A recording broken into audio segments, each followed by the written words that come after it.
2024లో చంద్రబాబు గారు గెలవకపోతే ఆంధ్రప్రదేశ్ భవిష్యత్ ఎలా ఉంటుంది? అబ్బా, అది చెప్పుకోవాలంటే చాలా అరాచకం. గతంలో దక్షిణాఫ్రికా ఇటువంటి కొన్ని దేశాల్లో ఏ విధంగా అనావృష్టి ఉందో ముందు మొన్నవాడు కిమ్ వాడు ఈ మధ్య ఏదేదో చెప్పేసి ఈ రాష్ట్రం పారి వెళ్ళిపోయినాడు. వాడు ఇంతకు ముందు అరబ్ కంట్రీలో ఈ మన నవాబ్ ఉన్నాడు చూసినావా, దాంకునేసినాడు ఇతను మన పాకిస్తాన్. ఎందుకంటే అలివిగాని హామీలు చేతికి వచ్చినంత అప్పులు చేసేసి దానివల్ల ఇదే జరిగేది.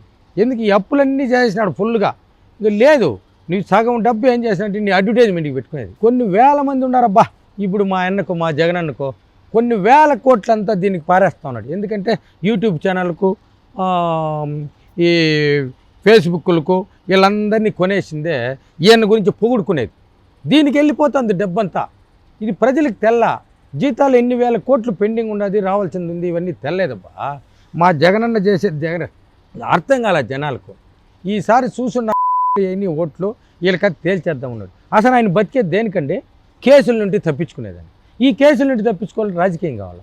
మీకు ప్రజలకు మీకు ఏమైపోయినా మాకు ఇష్టం, మాకు అవసరం లేదు. ఓట్లు నాకు కావాలా.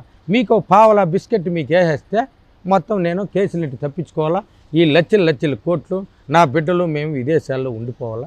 వీళ్ళు పల్లాకులు పాలు పట్టిపోయి జైలుకి వెళ్ళిపోవాలా, నరకవేదన బట్టి చచ్చిపోవాలి. ఆ విధంగా ఉంది కాలము.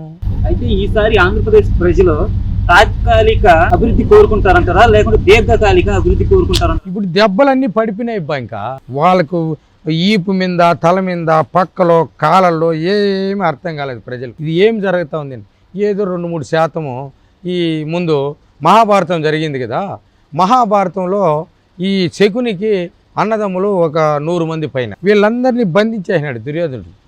బంధించేసి ఈ మెతుకులు వేసినాడు. వేస్తే ఈ ఒకటి తిని మనం బతకలేమో, ఈ 100 మెతుకులు పెట్టి ఒకరిని బతికిద్దామని చెప్పింది. ఆ శకుని బతికిచ్చినారు. అట్లా ఈ ప్రజలు అన్నీ తెలుసుకునే అయినారు. ఒరే నాయన, వీడేసే బిస్కెట్లతో మనకు కుదరదు, మన బిడ్డలు బాగుపడరు. ఇప్పుడు మనం ఏం చేయాలంటే వానికి అది తేల్చేయాలనేది డిసైడ్ అయిపోయినారు మా జగనన్న కూడా ఆలోచన చేసినాడు. ఇప్పుడు ఆయనే కాదు, వాళ్ళ చెల్లెలు తిరిగేస్తుంది మొండికి. అబ్బా, మా ఓడు మా నాయన 46,000 ఎకరాలు నాకు భూమి ఇచ్చేసా, అది ఒకటే నాకు పెట్టేనాడు. వేల కోట్లు ప్రాజెక్టులు, ఈ ప్రెస్, సిమెంట్ కంపెనీలు, ఆడున్నటువంటి పవర్ ప్రాజెక్టులు అన్నీ మా ఆయన ఎత్తుకునేస్తున్నాడు అని చెప్పేసి ఆమెకు ఆమె భర్తకి ఇద్దరికి కొంచెం ఆలోచన చేసినారు. ఈ ఆస్తులన్నీ వెళ్ళిపోతాడని. దాంట్లో భాగంగా ఆమె కూడా ఒప్పుకోవడంలే. ఎందుకంటే ఇద్దరు పుట్టుండేది రాజశేఖర రెడ్డికి కదా. ఆస్తి ఇద్దరికి సరిసగ భాగం. అందులో ఎక్కువ అభిమానం వచ్చిందే శర్మిలమ్మ పైన. ఆమె ఎత్తుకునేసింది. నిన్ను జైల్లో పెడతా, నువ్వు సినాయిని చంపించినావు, ఈ కేసు ఇప్పుడు బయట రాలేదు, నీ ఆస్తులు ఎంత, నువ్వెంత, నీ తాత ఎంత అని పట్టుకునేసిందబ్బా. ఇప్పుడు అది ఆలోచన చేస్తున్నారు అందరూ. ఎందుకంటే ఇంట్లో తోడబుట్టు పెట్టే పోరు ఇది వాస్తవమే ఉంటుందని అయిపోయింది కథ మా జగనన్నకు. అదే మా బాధ. ఏటకో పంపించేస్తారా వీళ్ళని. దానివల్ల ఆలోచన చేస్తూ ఉన్నారు ప్రజలు. ఎందుకు ఇప్పుడు చాలామంది ఏమిటంటే ఈ జగనన్న ఓడిపోతే ఎక్కడికి పోతాడనే ఆలోచన వచ్చేసింది అందరికీ. దీనివల్ల కొంచెం టెన్షన్ పడిపోతూ ఉన్నారు. దాని గురించి ప్రజలు ఆలోచన చేస్తున్నారండి.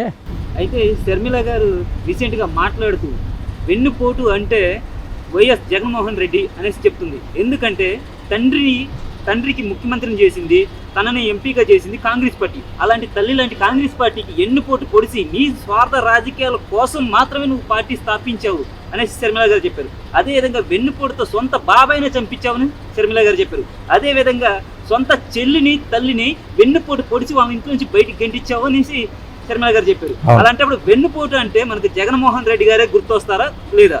అబ్బా, వెన్నుపోటు ఏందండి? గొడ్డలి పోటు అయినే, పొన్ను పోటు అయినే, కత్తిపోటు అయినే, అన్ని పోట్లు అయినబ్బా. వేరే వాళ్ళకి అవకాశం లేకుండా పోట్లు ఇచ్చేసినాడు. ఈసారి ఆ పోటుకి ఎవరు పడతారో తెలడంలే. ఆ పోటుకి ఎవరెవరు పడేడిగా ఉంది. అయినా ప్రజలు నమ్మేడిగేలా. ఈ పోటు పడుతుందో, ఆయనకే పోటు పడుతుందో జనాలు ఆలోచన చేస్తాను. ఆయన ఆలోచన చేస్తాను. కొంచెం ఆయన వల్ల కాల ఏదంటే అది మాట్లాడు. పేరే చెప్పలేడండి సరిగా. బాబు అంటాడు, మళ్ళీ కొంచెం దాని నాయుడు అంటాడు. శర్మిల పేరే నోట్లో రావడంలే, వాళ్ళ అమ్మ పేరే రావడంలే. ఎందుకంటే మర్చిపోయినాడు వాళ్ళను. ఈ శర్మిలన నా చెల్లి కాదని చెప్పేసి జనాల దగ్గర చెప్పి ఎవడన్నా ఉన్నాడండి ఈ భూలోకంలో సొంత తోడబుట్టిన ఈ విధంగా మాట్లాడేవాడు? ఆమె పైన లేనిపోయిన ఆరోపణలు చేస్తాడు. ఇంకేందండి ప్రజలకు మేలు చేసేది నువ్వా? చెల్లికి చేయనోడు ప్రజలకి ఏం చేస్తావో? లేదన్న అయిపోయింది మా జగనన్న పని. అయితే 2024లో వైఎస్ జగన్మోహన్ రెడ్డి గారు మినిమం ఎన్ని సీట్లు అయితే సంపాదించగలరు అనుకుంటున్నారు? అసెంబ్లీ యాడ్ సీట్లు ఎమ్మెల్యే అభ్యర్థుల సీట్. అరే ఏమి ఎమ్మెల్యే సీట్లు వస్తాయి బా, ఎట్లా వస్తాయి సీట్లు? ఎవరున్నారు పోటీ చేయడానికి? 175 అనేసి వాళ్ళు అంటున్నారు కదా. అప్పుడు అన్నాడు కళ వచ్చింది ఆయనకు, ఆ మాట అనమన్నారు అనేసినాడు. ఇప్పుడు ఎవరున్నారు పోటీ చేసేదానికి నేను ఆలోచన చేస్తాను. ఇప్పుడు 25 ఎంపీ సీట్లు ఉన్నాయి. ఆడ శ్రీకాకుళంలో క్యాండిడేట్ లేడు. విజయనగరంలో వచ్చింది మన తత్తర బిత్తర ముందు అంటాడు చూడు, ఆయన ఏమి తత్తినారన ఆయన భార్యని ఏదో పెట్టేసినాడు. ఆమె ఇదేమరా కర్మ, ఈ జగన్ మాట్లాడేసి నన్ను పెట్టేసినావు, ఈ ఎండకి నేను తిరగలేను ఓడిపోతానని ఆమె పడుతుంది. మళ్ళీ ఎత్తుకొచ్చి మన చీఫ్ లిక్కర్ మంత్రి ఉన్నాడు చిత్తూరులో, అదే నారాయణ స్వామి, ఆయన ఎత్తుకొచ్చి తిరుపతిలో పెట్టినావు. నాకు వద్దు నేను గెలిచేయలేదన్నాడు. మళ్ళీ ఎత్తుకొచ్చి అసెంబ్లీకి పడేస్తే ఈ ఒకడు నెల్లూరులో ఈ అనిలో తునిలో ఒకడు ఉన్నాడు పాపం, ఏడేదో ఎగురుకుంటా బుసులు కొట్టుకుంటా క్యాటర్ బయలు ఎత్తుకొని విమానాలు కొడతా ఉన్నాడు ఆకాశంలో. వాడు ఫట్ ఫట్ అనేది ఆకాశంలో విమానాలు కొట్టేది నీడ చూసి. అటువంటి వాడిని ఎత్తుకొచ్చిందే నరసరావుపేటలో వేస్తే వాడు ఆలోచన చేస్తున్నాడు.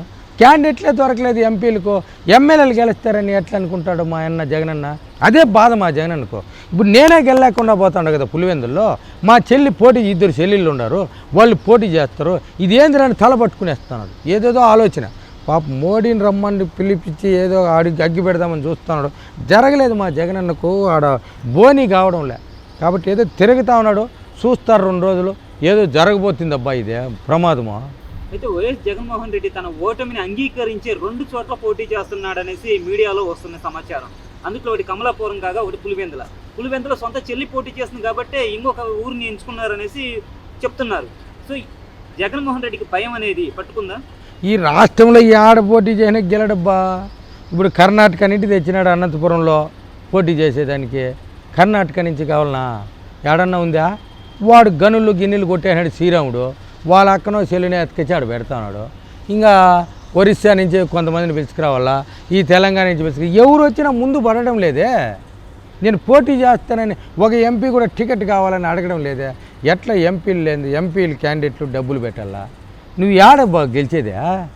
లేదు మా జగనన్నకో ఏమి ఎంపీలు వచ్చే అవకాశం లేదు, ఎమ్మెల్యేలు వచ్చే అవకాశం లేదు, ఏం డోంట్ కేర్. 175 కాదు కదా, ఒకటి కూడా గెలలేడని ఆమె చెప్తా ఉంది.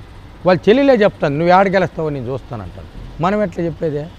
మా జగనన్నకు మా సోదరే సవాల్ ఇస్తా ఉంటే జనాలు ఓట్లు ఎట్టేస్తారబ్బా, నువ్వు చెప్పు చూద్దామా.